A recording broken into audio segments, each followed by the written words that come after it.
हमारे ससुराल में एक किस्सा है कि एक बार ऐसा हुआ कि कोई बाराती आए और बारातियों ने कहा कि हमारे लिए कुछ आप ऐसी व्यवस्था करें कि हम दही बड़ा खाएं।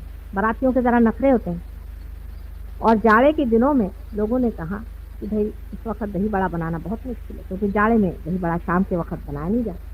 कब बस हम तो दही बड़ा खाएंगे, अब इसी वक्त लाइए आप दही बड़ा।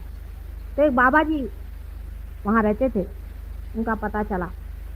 उन्होंने बाबा जी बुलाया कि भाई आप किसी तरह से इंतज़ाम करो। तो कभी मैं मंगा तो दूंगा, लेकिन उसके बाद मैं रहने वाला नहीं।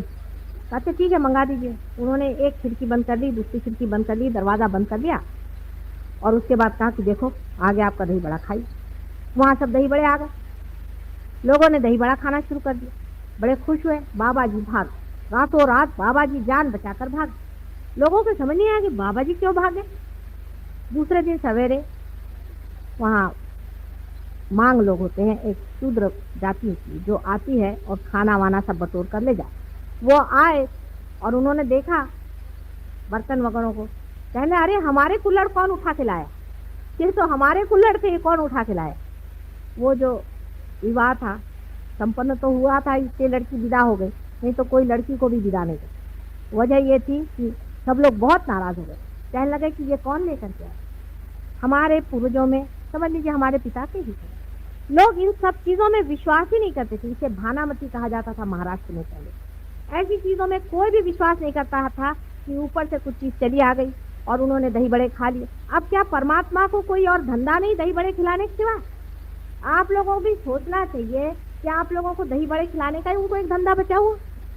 जब आप किसी को इसलिए गुरु बनाते हैं कि वो आपको 200 रुपया पकड़वा देते हैं, मैं कहती हूँ ऐसे ही दाता लोग अगर हैं तो इस देश का इकोनॉमिक प्रॉब्लम ही सॉल्व कर दीजिए, सबको दीजिए।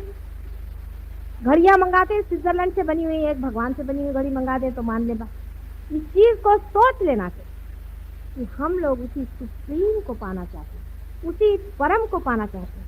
पर आपकी भी तो खोज इन्हीं जड़ वस्तुओं में है, इन्हीं पत्थरों में है।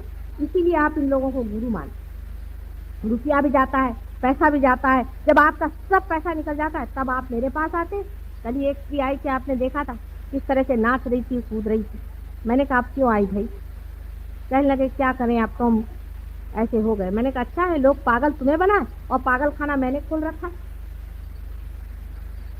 तुम वहां क्या खोजने गई? क्या नाचने कूदने से परमात्मा मिल सकता है?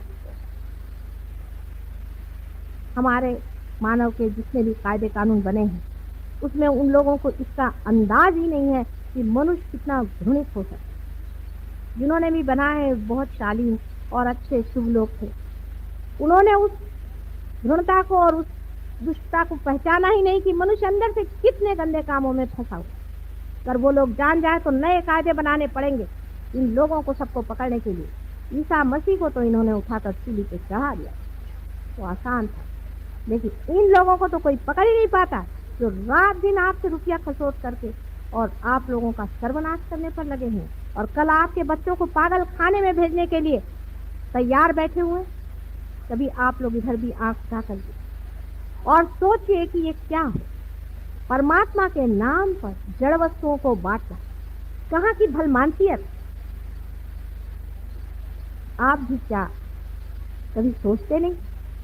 कलयुग में तो मैं सोचती हूँ कि मनुष्य के पास इतनी प्रगल्भ बुद्धि है, इतनी उसके अंदर सूझबूझ है, क्या वो सारी अपनी बुद्धि को बेच खाता है कि वो समझता नहीं कि ये एक तरह का मेस्मरिज्म है और एंटाइटमेंट है, इसकी वजह से हम ऐसे पागल जैसे उसके पीछे भाग रहे हैं और अपने अंदर झूठे बिल्कुल मिथ्या ही विश्वास अंदर में करके कि हम बड़े शांति में बैठे हुए हैं, अपने से भी भुलावा कर रहे हैं और दूसरों से भी भुलावा कर रहे हैं। जब आप रियलाइजेशन हो जाता है तो बहुत दूर जाने की जरूरत है, बहुत पढ़ने की जरूरत है। आप समझ सकते हैं कि आप रियलाइज इसमें आपने एक जरा अंदर से शांति। Here's a look at my week on Facebook gaming.